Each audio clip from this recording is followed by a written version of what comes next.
कल्पना कीजिए कि आप किसी रेस्टोरेंट में हैं और वहाँ पिज़्ज़ा और सैंडविच ऑर्डर करते हैं। उन्हें समान बक्सों में रखा जाता है। आपके पास यह जानने का कोई तरीका नहीं है कि किस डिब्बे में पिज़्ज़ा है और किस डिब्बे में सैंडविच है। जाहिर है, एक बार जब आप किसी एक डिब्बे को खोलेंगे और सैंडविच देखेंगे तो आपको तुरंत पता चल जाएगा कि दूसरे डिब्बे में पिज़्ज़ा है। इसका मतलब यह है कि पिज़्ज़ा और सैंडविच एक निश्चित तरीके से उलझे हुए हैं। यह मोटे तौर पर वह विचार है जिस पर क्वांटम इंटेंगलमेंट आधारित है। अपने चारों ओर देखिए, वास्तविक दुनिया में आप जो कुछ भी देखते हैं, अनुभव करते हैं, उसके साथ बातचीत करते हैं, वह क्लासिकल मैकेनिक्स के नियमों का पालन करता है। यह सर आइजैक न्यूटन द्वारा निर्धारित सामान्य सिद्धांतों के अनुसार पिंडों यानी कि बॉडीज की गति का अध्ययन है। लेकिन उन वस्तुओं के बारे में क्या जो वास्तव में बहुत छोटी हैं, क्या वे भी क्लासिकल मैकेनिक्स के इन्हीं नियमों का पालन करते हैं? मानो या ना मानो, जवाब है ना। जब चीज़ें इतनी छोटी हो जाती हैं तो क्वांटम मैकेनिक्स हावी हो जाता है और चीज़ें बेहद अजीब होने लगती हैं। क्वांटम मैकेनिक्स फोटॉन जैसे स्मॉल पार्टिकल्स की भाषा है। वे पार्टिकल्स जो लाइट बनाते हैं, और एक एटम की जिसके अंदर के पार्टिकल प्रोटॉन, न्यूट्रॉन और इलेक्ट्रॉन होते हैं। आपको इन पार्टिकल्स के साइज का एक मोटा अंदाजा देने के लिए आप समझ सकते हैं कि सुई की नोक इतनी बड़ी है कि इसमें अरबों इलेक्ट्रॉन समा सकते हैं। वास्तव में इलेक्ट्रॉन कितने अविश्वसनीय रूप से छोटे होते हैं। अब जब आपके पास इलेक्ट्रॉनों के आकार का जनरल आइडिया है, तो आइए आइडेंटिटीज़ के बारे में बात करें। अगर कोई पूछे कि आप कौन हैं, तो आप क्या कहेंगे? संभवतः आपका नाम ठीक है। अब मान लीजिए कि दूसरे किसी ग्रह पर एक मानव रूपी जीव आपसे यही प्रश्न पूछता है, तो आप क्या कहेंगे? शायद मैं सौरभ, पृथ्वी से आया एक इंसान हूँ। इस मामले में आपने पहचान के 3 लेवल आइडेंटिफिकेशन किए हैं। इसी तरह 3D स्पेस में किसी ऑब्जेक्ट के सटीक स्थान को आइडेंटिफाई करने के लिए x, y और z कोऑर्डिनेट्स का उपयोग किया जाता है, क्योंकि किसी भी दो ऑब्जेक्ट में समान x, y और z कोऑर्डिनेट्स नहीं हो सकते। यदि आप 4 डायमेंशनल स्थान पर विचार करते हैं, टाइम t को एक एक्स्ट्रा डायमेंशन के रूप में, तो किसी भी दो ऑब्जेक्ट्स के 4 कोऑर्डिनेट्स समान नहीं हो सकते। उसी तरह एक इलेक्ट्रॉन में पहचान के 4 लेवल्स होते हैं, जिसमें 4 क्वांटम नंबर्स होती हैं। एटम के भीतर प्रत्येक इलेक्ट्रॉन में क्वांटम नंबर्स का एक यूनिक सेट होता है। कोई भी दो इलेक्ट्रॉन के ये चारों क्वांटम नंबर्स एक जैसे नहीं हो सकते। इन 4 क्वांटम नंबर्स का उपयोग करके इलेक्ट्रॉनों की पहचान की जा सकती है, जिन्हें कहा जाता है principal quantum number, orbital angular quantum number, magnetic quantum number and electron spin quantum number.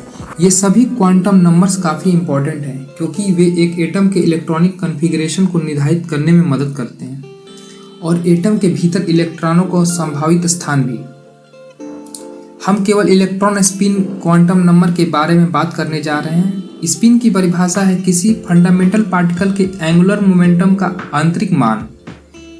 एक इलेक्ट्रॉन में या तो पॉजिटिव स्पिन हो सकता है, जिसे स्पिन अप भी कहा जाता है, या तो नेगेटिव स्पिन हो सकता है, जिसे स्पिन डाउन कहा जाता है।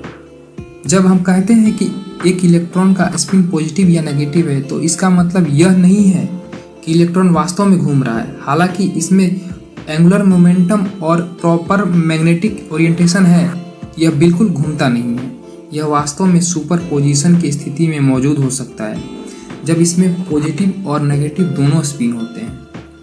आपको सुपर पोजिशन का आइडिया कंफ्यूजिंग लग सकता है, क्योंकि यह वास्तविक दुनिया के बारे में हमारी परसेप्शन के साथ मेल नहीं खाता है।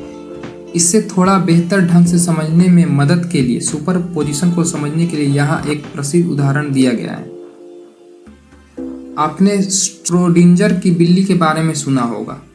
यह ऑस्ट्रियाई आयरिश भौतिक वैज्ञानिक इरविन श्रोडिंगर द्वारा तैयार किया गया एक प्रसिद्ध थॉट एक्सपेरिमेंट है।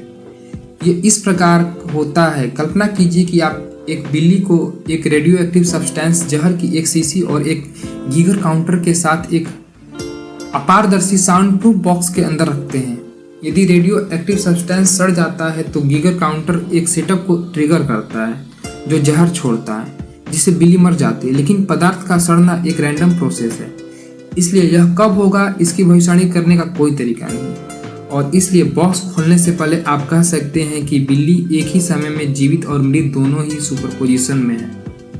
उसी तरह जब एक सिक्का का फ्लैट सरफेस पर घूमना वो अपने दो साइड्स हेड एंड टेल्स के बीच सुपर पोजीशन की स्थिति में होता है। इसी प्रकार इलेक्ट्रॉन अपनी नेचुरल स्टेट में ऊपर और नीचे दोनों स्पिन के सुपरपोजिशन के रूप में मौजूद होते हैं।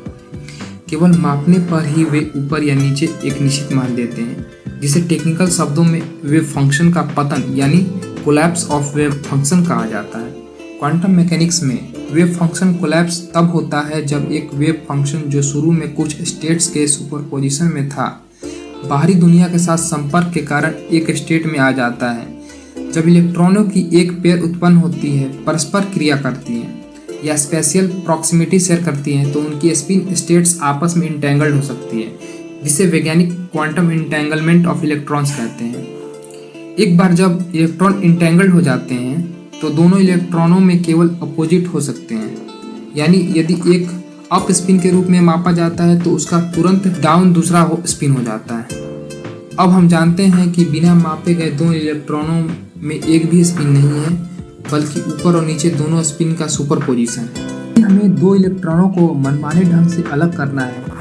मान लीजिए हम एक को पृथ्वी पर फिजिकल लैब में और दूसरे को एंड्रोमेडा गैलेक्सी में कहीं एक अलग लैब में रखते हैं और हम पृथ्वी पर इलेक्ट्रॉन के स्पिन को मेजर करते हैं, तो हमें तुरंत पता चल जाएगा कि दूसरे इलेक्ट्रॉन का उस समय स्पिन स्टेट क्या होगा जो एंड्रोमेडा गैलेक्सी में स्थित है।